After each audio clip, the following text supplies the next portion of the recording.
दर्शकबिन नमस्कार। सुन्दै अचम्म लाग्ने न्युज छ। काठमाडौँको झोरमा 25 करोड विदेशी मुद्रासहित पुलिसले एक ट्रकलाई पक्राउ गरेको छ।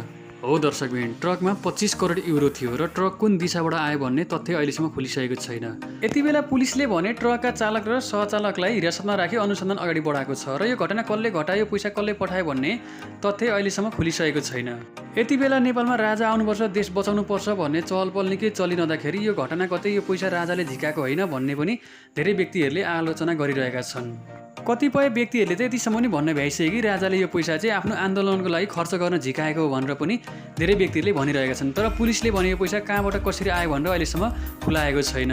हुन त दर्शकबिन यति धेरै पैसा नर्मल व्यक्तिले नेपाल त पक्कै पनि झिकाएको छैन। यति धेरै नाकाबाट पास हुँदै क्रस हुँदै यो पैसा कसरी नेपाल आइपुग्यो र नेपालमा आइपुगिसकेपछि फेरि नेपाल पुलिसले कसरी समाउन सफल भयो त? यसमा धेरै ठुलो गिराको हात पनि हुनसक्छ। र यो पैसा कसको होला? राजाकै पैसा हो त धेरै? तपाईँलाई के लाग्छ? आफ्नो विचार कमेन्ट बक्समा लेख्न पक्कै पनि नभुल्नु होला।